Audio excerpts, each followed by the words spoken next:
하나님 말씀은 시편 140편 6절부터 13절입니다.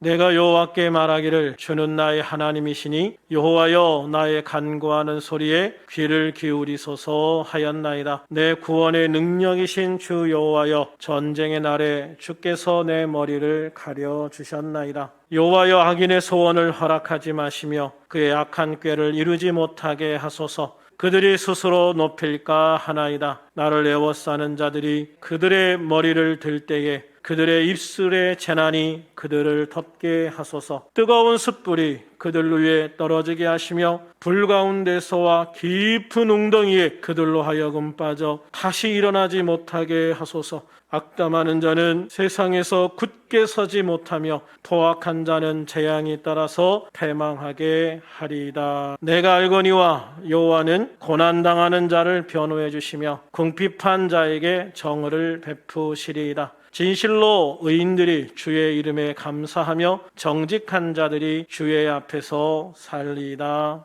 아멘. 오늘 본문에서 다윗은 악인으로 인해 핍박과 고난을 당하는 의인이 하나님에 대한 믿음으로 위로받아서 승리하게 될 것을 간절히 간구하고 있습니다. 동시에 성도를 핍박하는 자들은 패망하게 하여 주시기를 또한 간절히 기도하는 그런 시죠. 오늘은 이러한 다윗의 기도를 살펴보면서 끝까지 견디는 의인에게 주시는 축복과 최후까지 회개할 줄 모르는 악인의 비참한 종말에 대해 생각해 보려고 합니다. 먼저 의인이 받을 위로의 근거에 대해서 말씀을 나누면 첫 번째로 다윗은 하나님이 자신의 하나님이라는 사실에 위로를 받고 있습니다. 하나님이 나의 하나님이다 라고 하는 사실에 위로를 받고 힘을 얻는 것이죠. 본문 6절을 같이 한번 읽어볼까요? 내가 여호와께 말하기를 주는 나의 하나님이시니 여호와여 나의 간구하는 소리에 귀를 기울이소서 하였나이다. 그렇습니다. 다윗은 이 기도 속에서 내가 여호와께 말하기를 주는 나의 하나님이시니 주는 나의 하나님이시니 라고 고백을 하고 있어요. 천지를 창조하신 전능자, 인간의 생사화복을 주관하시는 하나님께서 나의 하나님이라는 믿음이 있었기 때문에 다윗은 이러한 혹독한 시련 속에서도 좌절하지 않고 인내하고 이길 수 있는 귀한 은혜의 삶을 살았는 줄로 믿습니다. 이처럼 우리들도 다윗처럼 세상에 내 편이 아무도 없는 것처럼 느껴질 때에도 아무리 힘들고 어려운 일이 있을 때에도 지금 내 앞에 있는 어려움과 고난만 보지 말고 나의 아버지가 되시는 전능자 하나님을 바라보는 믿음으로 인내하고 승리하는 우리들이 되기를 주님의 이름으로 축원합니다. 둘째, 응답에 대한 확신이 다윗에게 위로를 주었습니다. 본문 6절을 다시 한번 읽겠습니다. 내가 여호와께 말하기를 주는 나의 하나님이시니 여호와여 나의 간구하는 소리에 귀를 기울이소서 하였나이다. 아멘. 다윗의 이 기도에서 여호와여 나의 간구하는 소리에 귀를 기울이소서라고 기도를 하고 있어요. 다윗은 항상 하나님의 신실함을 믿었어요. 나의 하나님이 되시는 여호와 하나님은 언제나 나에게 깊은 관심을 가지고 계심을 느꼈고 알았고 믿었다는 것이죠. 때문에 다윗은 언제든지 내가 기도하기만 한다면 하나님의 도움의 손길이 임할 것이다 라는 확신을 가지고 있었다라고 하는 거죠. 이러한 이유에서 다윗은 환난과 고통 중에서도 하나님께 무릎 꿇는 겸손한 기도를 잊지 않고 늘 기도에 힘쓰는 하나님의 사람이었던 것입니다. 세 번째로 다윗은 이전에 베푸셨던 하나님의 은혜를 기억함으로 위로를 받을 수 있었다라고 말하고 있어요. 7절 같이 한번 읽어볼까요? 내 구원의 능력이신 주 여호와여 전쟁의 날에 주께서 내 머리를 가려 주셨나이다. 다윗은 이전에 하나님께서 자신을 위해 어떤 능력을 베푸셨는가를 기억하고 있었어요.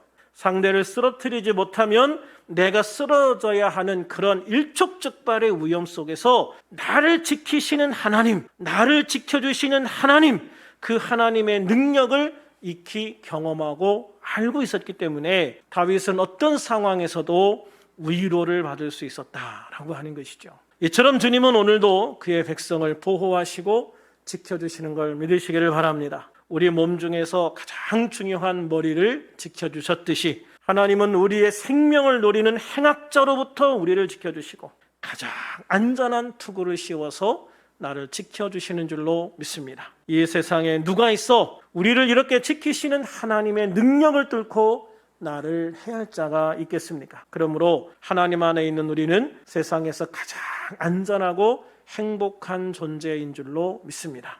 그러므로 하나님의 백성을 핍박하는 자들은 수치를 당하고 패망하게 될 것이다 라고 말씀하고 있어요. 먼저 하나님은 하나님의 백성을 핍박하는 자들, 하나님의 백성을 핍박하는 자들의 소원을 허락하지 않으시고 그들의 악한 꾀가 이루어지지 못하게 하시겠다라고 말씀을 하셔요.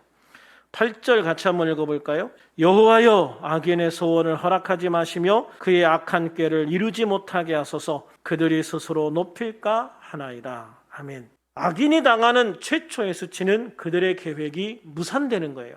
그러한 심판은 하늘 높은 줄 모르고 날뛰던 그들의 교만을 꺾어버리는 치명타가 되는 거예요. 그들이 스스로 높일까 하나이다. 그들은 스스로를 높이려고 했으나 오히려 꺾이게 되어지는 것이죠. 이러한 그들의 실망은 곧 절망이고 그들의 좌절은 앞으로 당할 저주의 전주곡에 불과한 것이다 라고 하는 겁니다.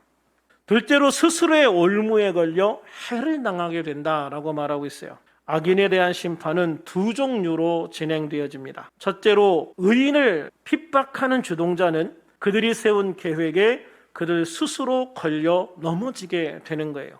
에스더서에 보면 모르드게를 죽이고자 세운 장대에 그 스스로가 꿰뚫려 죽은 하만이 나와요. 하만이 모르드게를 죽이겠다고 세운 장대, 그 장대에 결국은 하만 자신이 매달려서 죽임을 당하게 되어지죠. 그들은 그들이 의인에게 끼치려고 했던 저주를 받게 되는 거예요. 그러니까 하만이 모르드게를 죽이려고 했던 방법으로 자기가 죽게 되었다는 것이죠. 본문 9절을 한번 같이 읽어볼까요? 나를 에워싸는 자들이 그들의 머리를 들 때에 그들의 입술의 재난이 그들을 덮게 하소서.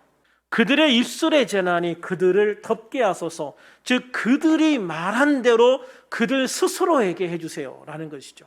악한 말들을 했던 그 말들이 그들 스스로에게 임하게 해주세요 라는 겁니다. 그래야 그들은 소돔과 고모라가 당했던 불과 유황의 심판과 같은 끔찍한 불의 심판을 당하게 되어서 다시는 소생할 수 없게 될 것이다 라고 말씀하고 있어요. 10절을 한번 같이 읽어볼까요? 뜨거운 숯불이 그들 위에 떨어지게 하시며 불 가운데와 깊은 웅덩이에 그들로 하여금 빠져 다시 일어나지 못하게 하소서. 아멘. 그러므로 우리들은 하나님의 축복만 생각하지 말고 하나님의 심판도 항상 마음에 두고 스스로 내가 조심하고 악한 것을 삼가고 어떻게 하면 주님이 기뻐하시는 삶을 살 수 있을까를 생각해야 하는 것이죠. 그래서 주님이 기뻐하시는 축복의 삶을 향해 달려갈 수 있는 우리들이 되어야 될 줄로 믿습니다. 둘째로 의인을 직접 핍박하지는 않았지만 핍박자를 돕고 악담하는 자들이 있어요. 주동자는 아니지만 돕는 자들이 있단 말이죠. 그들은 굳게 서지 못하고 흔들리다가 패망하는 최후를 맞이한다라고 말씀하고 있어요. 11절 같이 한번 읽어볼까요? 악담하는 자는 세상에서 굳게 서지 못하며 포악한 자는 재앙이 따라서 패망하게 하리이다. 아멘. 요즘 가장 문제되는 것이 이제 악플러라고 하죠. 인터넷에 이제 댓글을 다는데 거기에 아주 못된 말을 달아놓는 그런 악플러들이 있거든요. 인터넷상에서 악플을 달아 사람을 힘들게 하고 때로는 극단적인 선택의 길로까지 가게 만드는 그런 사람들이에요. 이런 사람들은 스스로 자신이 그렇게 나쁜 행동을 하고 있다는 것을 인지하지 못하는 경우들이 많대요. 그 정도 말은 누구나 하잖아요. 그게 뭐가 어때서요? 다른 사람들이 하기에 그냥 나도 그냥 따라서 했어요 라고 하는 그런 말들이 많다는 거죠. 이것은 당하는 상대방에게는 주먹이나 발로 차는 것보다 칼로 찌르는 것보다 더 아픈 폭력일 수도 있다라는 거예요. 주님은 이러한 악담하는 자들과 포악하는 자들이 곧 하나님의 심판을 받을 것이다 라고 분명하게 말씀하고 있어요. 거짓은 진리 앞에 드러나게 되어져 있습니다. 폭력은 하나님의 심판 앞에 스스로를 치는 형벌로 되돌아가게 되어져 있다. 그래서 악한 말을 하는 자들은 그 악한 말들이 결국은 자신에게 임하게 되어질 것이고, 악한 폭력을 행사하는 사람들은 결국 그 폭력으로 인해서 스스로가 망하게 될 날이 오게 될 줄로 믿습니다. 그러므로 악한 자들의 최후는 자신을 따르던 자들로부터의 배반과 좌절로 시작되어서 자신의 권력을 형성하던 기반이 흔들리는 불안과 공포를 맛본 후에 많은 행악자와 폭군들이 맞이한 최후와 동일한 패망을 맞게 될 줄로 믿습니다. 그러므로 우리들은 하나님을 온전히 경외하고 예수 그리스도를 온전히 믿고 구원받은 하나님의 백성, 하나님의 자녀가 되어서 최후 승리를 얻는 복된 성도가 되어야 될 줄로 믿습니다. 악인의 패망은 곧 의인의 승리를 의미합니다. 다니엘서도 보면 다니엘을 모함하고 헤아리하던 자들은 결국 스스로 멸망의 길로 가고야 말았습니다. 다니엘서 6장 24절에 보면 다니엘을 사자굴에 넣게 했던 사람들이 오히려 다 끌려와가지고 그들의 처자들과 함께, 그러니까 그의 부인이나 자식들과 함께 사자굴에 던져지게 되죠. 다니엘이 들어갈 때 입도 뻥끗 안 하고 고양이처럼 와서 아양 떨던 사자들이 이 악한 자들과 그들의 처자들이 던져질 때에 땅에 채 떨어지기도 전에, 바닥에 닿기도 전에 사자들이 그들을 움켜서 뼈까지도 부서뜨려 먹었다라고 돼 있어요. 비참한 말로죠. 에스더서 8장 2절에 보면 왕이 하만에게서 거둔 반지를 빼어 모르드게에게 주었다. 그러니까 하만이 끼었던 총리의 반지를 모르드게에게 끼워줬다. 하만의 그 모든 권세까지도, 하만 집의 모든 재물까지도 다 모르드게에게 줍니다. 그러니까 모르드게는 하만의 모든 권력과 하만의 모든 재산까지 다 얻게 되어지는 것이죠. 이처럼 주님은 주님을 경외하는 자에게 반드시 보상하시는 하나님이신 걸 믿으시기를 바랍니다. 하나님은 하나님을 경외하는 자를 반드시 축복하십니다. 12절 같이 한번 읽어볼까요? 내가 알거니와 여호와는 고난당하는 자를 변호해 주시며 궁핍한 자에게 정의를 베푸시리이다. 아멘. 그렇습니다. 하나님은 하나님의 백성이 고난당하는 것을 모른 척하지 않으십니다. 하나님은 하나님의 백성을 도우시며 하나님은 하나님의 백성을 위해 채우시는 하나님이신 걸 믿으시기를 바랍니다. 신명기 8장 16절에 보면 내 조상들도 알지 못하는 만나를 광야에서 내게 먹이셨더니 이는 다 너를 낮추시며 너를 시험하사 마침내 내게 복을 주려 하심이었느니라. 마침내 내게 복을 주려 하심이었느니라 라고 말씀을 하셔요.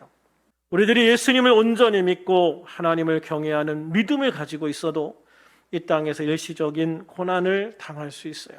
어려움을 겪을 수 있어요. 그러나 그것은 나를 낮추시고 시험하셔서 더 놀라운 축복의 자리로 나를 옮겨 놓으시기 위한 연단의 시간인 줄로 믿습니다. 그러므로 시편 126편 5절에 눈물을 흘리며 씨를 뿌리는 자는 기쁨으로 거두리로다 라고 말씀하신 것처럼 우리들이 어떤 어려움 속에서도 인내하고 참고 견디면서 눈물로 기도의 씨를 뿌려 하나님의 은혜를 구하면 반드시 기쁨의 축복을 누리는 우리들이 될 줄로 믿습니다.